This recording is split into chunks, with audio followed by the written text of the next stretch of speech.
اتنی ہی ایسی کنڈیشن میں ابھی ہائپوتھیٹیکل سی بنا سکتا ہوں جس میں آپ نے آپ نے کیا ہائپوتھیسس دیا، اس میں تو اس بچے کو کبھی سمجھ نہیں آئے گی اجل کیا ہوتا ہے۔ جو شخص میرے تھوڑے سے رزق پہ راضی ہو جاتا ہے میں اس کے تھوڑے سے عمل پہ راضی ہو جاتا ہوں۔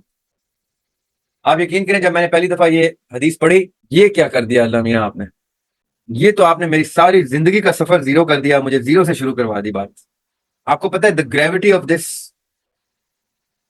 کہ جو شخص میرے تھوڑے سے رزق پہ راضی ہو جاتا ہے میں اس کے تھوڑے سے عمل پہ راضی ہو جاتا ہوں۔ یہ انٹینٹ کے دروازے، یہ فضل کے دروازے، یہ سب کچھ اتنے سے عمل پہ کھل جاتے ہیں۔ اگر اب تھوڑے سے رزق پہ راضی ہونا امپاسبل بات ہے، اگر تھوڑے سے رزق پہ راضی ہونے کا مطلب سمجھ جائیں، آپ یقین کریں ہم تھوڑے سے رزق کو تصور بھی نہیں کر سکتے، راضی ہونا تو بہت دور کی بات۔ ہم تھوڑے سے رزق کو دیکھتے بھی نہیں ہیں اپنے آس پاس کے، ایسے کون سے ہمارے جاننے والے قریبی، یا چلو قریبی بھی نہیں، ہم ایسے سلمز میں جائیں کسی دن جسٹ ٹو وٹنس کہ تھوڑا سا رزق کیا ہوتا ہے۔ السلام علیکم ورحمۃ اللہ وبرکاتہ سر۔ وعلیکم السلام۔ سر میرے ایز یوزل بہت سارے سوال ہیں لیکن 2 سوال پوچھوں گی سر۔ سر ایک تو یہ ہے کہ آپ نے بات کی نا انٹینٹ کی، تو ہمارے ہر ایکشن کے پیچھے یا ہماری فارم آف ایکسپریشن کے پیچھے جو آرٹ کے تھرو آتا ہے تو اس میں ہماری انٹینٹ جو ہوگی وہ ٹوورڈز سرونگ اللہ ہی ہونی چاہیے، یس، ایسا ہی ہے؟ ٹھیک ایسا ہے ہی سر، ہونی تو چاہیے۔ ہونی چاہیے، جی ہونی چاہیے۔ تو سر پھر اسی پہ ایک بات میرے ذہن میں آ رہی تھی کہ ایون کہ ہمارا تھنکنگ پیٹرن بھی، مطلب جب ہم باطن کی نہیں، میں بھی ظاہر کی بات کر رہی ہوں کہ کیونکہ ظاہر پہ ہمارے تھنکنگ پیٹرن پہ ہمارا کنٹرول ہے، تو ایون کہ ہماری وہ تھنکنگ پیٹرن بھی اس سے جو چیزیں ہمارے ذہن میں آ رہی ہوتی ہیں یا جو بھی چیزیں ہم پرسیو کر رہے ہوتے ہیں اس کے پیچھے بھی انٹینٹ ہماری یہی ہونی چاہیے کہ ہم نے جو ہے وہ معرفت الہی حاصل کرنا ہے۔ صحیح ہے سر، Agreed. یہ پوائنٹ میرا کلیئر ہو گیا۔ صحیح ہے۔ اس کے بعد سر میرا کوشچن پھر یہ آتا ہے کہ آپ نے جو جب ہم انٹینٹ کی بات کرتے ہیں اور ہم انما الاعمال بالنیات کی بات کرتے ہیں تو وہاں پہ آپ نے بولا کہ انٹینٹ بھی اللہ تعالیٰ کا کرم ہوگا تو انسان کو ملے گی، یہ بات بھی ٹھیک ہے، لیکن یہاں پہ سوال یہ آتا ہے کہ ہر بندہ، آپ کو نہیں لگتا کہ ہر بندہ ایک اچھی نیت سے ہی آئے؟ جب عہد الست میں سب نیت کر کے آئے، مطلب سب وعدہ کر کے آئے ہیں، تو ہر بندہ جو اس دنیا میں آیا ہے وہ اچھی نیت سے ہی آیا ہے۔ پھر یہ ڈیویشن یہ کہاں پہ، مطلب اس کو کہاں پہ رکھیں گے آپ؟ اور یہ ڈیویژن کہ جاننے والے اور نہ جاننے والے برابر نہیں ہو سکتے، یہ اچھا ساری چیزیں۔ سوال ہے، اچھا سوال ہے۔ دیکھیں اب یہاں پہ بہت سے فیکٹرز آ جاتے ہیں نا، پھر سرکمسٹینسز، کن حالات میں، کس گھر میں، کس ایرا میں، کس پرورش میں، کیسے مالی حالات میں، کیسے معاشی یعنی معاشرتی حالات میں، کیسے سائیکالوجی آف ہوم میں آپ پیدا ہو رہے ہیں، اور پھر اس سارے ہیبیٹیٹ میں آپ کی پرورش آپ کی سوچ کو کیا شیپ دے رہی ہے۔ اب یہ ساری چیزیں جب سامنے آتی ہیں تو آپ کہتے ہیں کہ ایسی کنڈیشن میں تو اس کا عہد الست کو یاد کرنا پاسبل ہی نہیں ہے۔ کتنی ہی ایسی کنڈیشن میں ابھی ہائپوتھیٹیکل سی بنا سکتا ہوں جس میں آپ کہیں یہ آپ نے کیا ہائپوتھیسس دیا، اس میں تو اس بچے کو کبھی سمجھ نہیں آئے گی عہد الست کیا ہوتا ہے، رائٹ؟ لیکن the tougher the circumstances, the easier it is to satisfy the Lord۔ یہ میں آپ کو ایک حدیث قدسی بتاتا ہوں۔ حدیث قدسی وہ حدیث ہوتی ہے جس میں اللہ تعالیٰ اپنے ڈائلیکٹ سے بولتے ہیں، لیکن نبی پاک صلی اللہ علیہ وسلم نے وہ حدیث کوٹ کی ہوتی ہے، یعنی وہ رب کی بات قرآن میں نہیں آئے گی وحی کی صورت میں، لیکن رب کے ڈائلیکٹ کی ہوتی ہے، تو نبی پاک صلی اللہ علیہ وسلم اللہ تعالیٰ کے ڈائلیکٹ کو ایز بیان کرتے ہیں، تو حدیث قدسی ہوتی ہے۔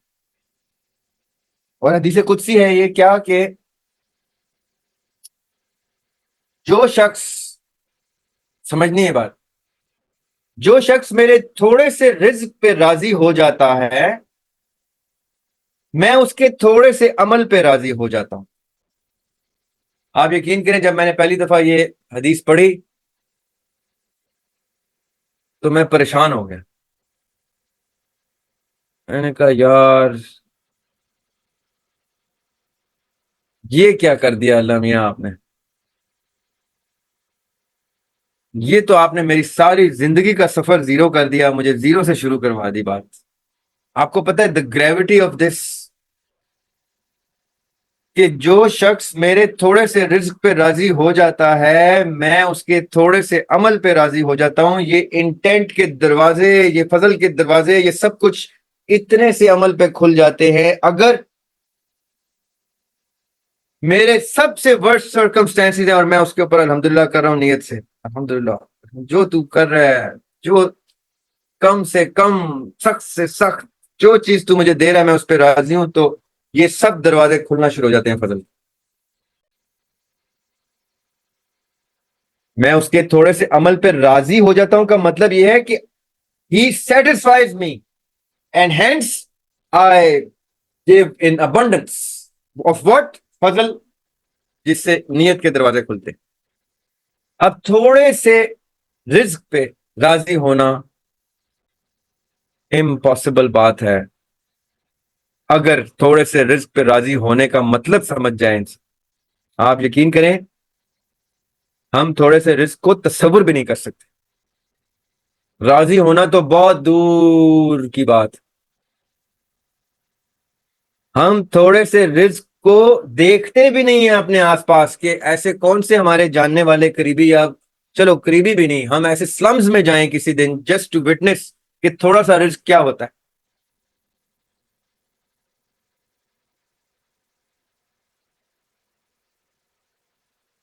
اس پہ جو راضی ہوتا ہے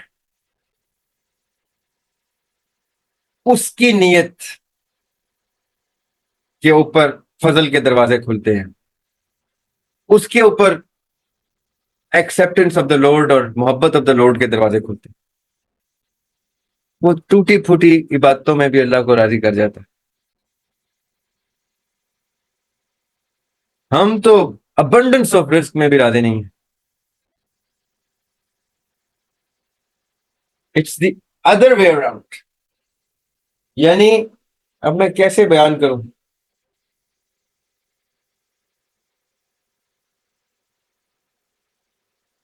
اٹ از انورسلی پروپورشنل، رزق is inversely proportional to the fazl of the Lord. The smaller the risk, the bigger the fazl, provided that you are content with the smaller, the size, the smaller amount of risk. Then opens the door, then open the doors of fazl ilahi. یہ بات سمجھنے والی بات ہے، اگر آپ اس کو سمجھیں، ہم سب اس کو سمجھیں تو یقین کریں، پتہ نہیں مجھ سے تو یہ کہا بھی نہیں جا رہا کہ ہم تھوڑا رزق مانگنا شروع ہو جائیں۔ یہ دعا ہی نہیں مانگی جا سکتی، یہ دعا مانگنا ہی پتہ نہیں کس، یہ کسی اور زون کے لوگ ہیں جو یہ دعا مانگ سکتے ہیں کہ یا اللہ مجھے تھوڑا رزق دیں، اتنا تھوڑا دے کہ میرا صبر ٹیسٹ ہو جائے اور میں اس صبر میں کامیاب ہو جاؤں۔ Impossible. Literally impossible. There is not a single family on this planet that I can tell you will pray for that. تو یہ بڑے مشکل دروازے ہیں یہ فضل کے، یہ اتنے آرام سے کھلتے ہی نہیں۔ کیوں نبی جتنے انبیاء تھے وہ پیٹ پہ پتھر باندھتے تھے؟ کیا وہ اشارہ کرتے تو کیا نہ مل جاتا ان کو؟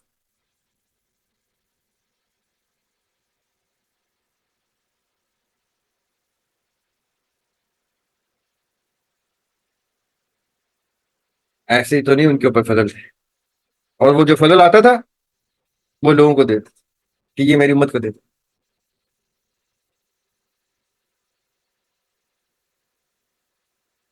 یہ کسی اور زون کی گفتگو ہے۔ Any way we have another class coming very soon. I thank you very much. جو زور کی نماز سے پہلے کی گفتگو تھی اس کو پلیز غور میں رکھیے گا، اور باقی آج کی کلاس کو دیکھ لیجیے گا. اس کی رپورٹس بڑی اپنی سوچ کے مطابق بنائیں. Do not be influenced by anything. You can get questions answered just for the sake of discussion or getting a direction or another opinion or another viewpoint. لیکن رپورٹ آپ کی اپنی ہے, قبر جیسے آپ کی اپنی ہے, عقیدہ آپ کا اپنا ہے. میرے عقیدے پہ میں تو اپنا عقیدہ آپ کو بیان ہی نہیں کر سکتا. آپ ایسے ایسے سوال کرتے ہیں, مجھے نیوٹرل لانا پڑتا ہے. And that's a good thing. اسی لیے میں نہیں چاہتا کہ آپ کے اوپر انفلوئنس آئے. میں آپ کو تحقیق سامنے ضرور رکھ سکتا ہوں, میں آپ کو تقلید کا نہیں کہہ سکتا. اس لیے اپنی رپورٹس خود بنائیں, فخر سے بنائیں. Be courageous about it, be proud of it کہ میں نے, دریاب صاحب نے کچھ کہا, میں نے تو کچھ کہا. میں تو کسی اور نظر سے دیکھ رہا تھا, یہ دیکھ رہی تھی. بھائی اچھی بات کی, انہوں نے ڈائریکشن دی, مجھے گفتگو کی, سوالوں کے جواب بھی دیے, میرے سامنے نیوٹرل مٹیریل بھی رکھا. لیکن میں نے یہ سوچا بھائی مجھے یہ نظر آیا. It's your report, make sure it has your flavour in it, your signature on it, کہ یہ میں نے بنائی ہے رپورٹ. میں آپ کی کسی رپورٹ کا کریڈٹ نہیں لینا چاہتا, نہ میں کسی رپورٹ کا کریڈٹ لوں گا.